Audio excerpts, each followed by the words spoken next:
जय श्री राधे, जय गिरधर गोपाल। आज की गौचारा सेवा हरिद्वार डीएम ऑफिस से विशाल किमनी जी और गांव फेरूपुर से शुभम सैनी उर्फ काकू जी की ओर से की जा रही है। भगवान श्री हरि की कृपा से यह गौचारा सेवा 20 अप्रैल 2024 से निरंतर आगे बढ़ रही है और अब 10 महीने इस गौचारा सेवा को पूर्ण होने वाले हैं।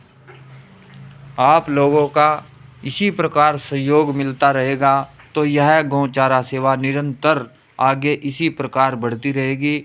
आप हमारी वीडियो देखते हैं तो कमेंट करके हमें बताएं कि हमारी सेवा में अगर कोई त्रुटि हो तो नए नए सुझाव दें, जिससे कि हम इस चारा सेवा को और बेहतर बनाएं। और जो लोग वीडियो देख रहे हैं उनसे हमारा नम्र निवेदन कि आप लोग ज़्यादा से ज़्यादा इस गौ सेवा से लोगों को जोड़ने का कार्य करें और या हमारे साथ गौशाला आकर गौ सेवा में सहयोग करें। जिस प्रकार से भी आप सहयोग कर सकते हो, धन से, शारीरिक बल से, तो आकर यहाँ पर सेवा करें। मैं उन सभी सहयोगकर्ताओं का हृदय से आभार व्यक्त करता हूं जो लोग गौ सेवा में निरंतर हमारा सहयोग कर रहे हैं।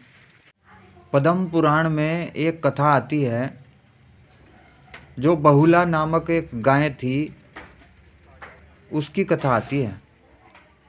एक बार बहुला गाय जंगल में गई हुई थी चारा चरने के लिए, तो शाम को आते हुए रास्ते में एक शेर मिल जाता है। तो बहुला उस शेर को देखकर घबरा जाती है और कहती है कि मुझे छोड़ दो, मेरा छोटा सा बच्चा घर पर मेरा इंतज़ार कर रहा होगा, मैं उसे दूध पिलाकर तुम्हारे पास आ जाऊंगी।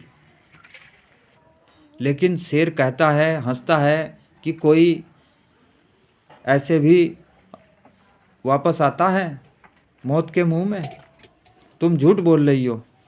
तो बहुला गाय ने कहा कि मैं झूठ नहीं बोल रही, इस सत्य के बल पर ही शेषनाग ने इस धरती को अपने ऊपर रोक रखा है और सत्य के बल पर ही सूर्य प्रकाशित हो रहा है, सत्य के बल पर ही चंद्रमा प्रकाशित हो रहा है।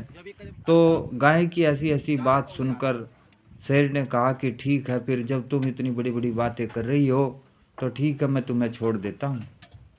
बहुला गाय जब घर पर गई तो अपने बछड़े और अपनी और दूसरी बहनों के पास जब रोने लगी तो बछड़ा देखकर कहता है कि माँ, तुम क्यों रो रही हो।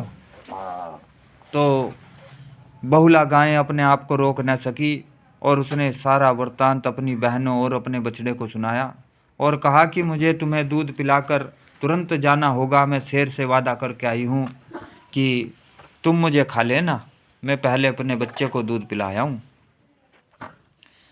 बच्चा भी कहने लगा कि माँ, मैं भी दूध नहीं पीऊँगा और मैं तुम्हारे साथ ही चलूँगा। इस प्रकार जो बछड़ा था वो भी गाय के साथ चल दिया और उसकी जो और बहनें गायें थी वो भी बहुला गाय के साथ चल दी और शेर के पास पहुंच गए। और वो कहने लगे कि तुम, अब शेर से कहा उन्होंने कि अब तुम मुझे खा लो, मैं आ गई हूँ। और बछड़ा भी कह रहा है कि मुझे खा लो, मेरी माँ ने वादा किया था इसलिए हम आ गए, हम सबको तुम खा लो। शेर ने कहा तुम्हारी सत्य निष्ठा भक्ति देखकर मैं प्रसन्न हो गया। और वो शेर नहीं था, सिंह नहीं था, वो तो भगवान श्री कृष्ण थे। और भगवान श्री कृष्ण अपने विराट रूप में आए और बहुला गाय को अपने साथ ही अपने लोक को ले गए।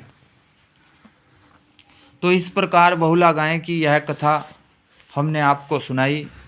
पद्म पुराण में इसका वर्णन है।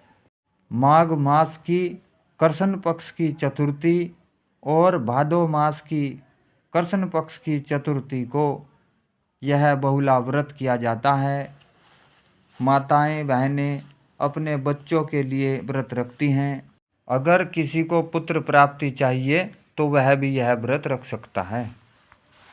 हमारे पुराणों में 7 प्रकार की गायें बताई गई हैं, जिसमें प्रथम बहुला गाय है, दूसरी समंगा, तीसरी अकुतो बया, चौथी अक्षेमा, पांचवी संख्या, छठी भूयस्या, सातवीं सर्वसाय। जो व्यक्ति इन 7 नामों का उच्चारण करता है उसे सभी तीर्थों का फल प्राप्त हो जाता है। उसके सभी पाप नष्ट होकर वह गोलोक धाम को जाता है। श्री कृष्ण भगवान की कृपा हो जाती है। गौ सेवा सहयोग करने वाले सभी भाइयों पर गौ माता की श्री हरि कृपा बनी रहे। जय जय श्री राधे, जय श्री गोपाल।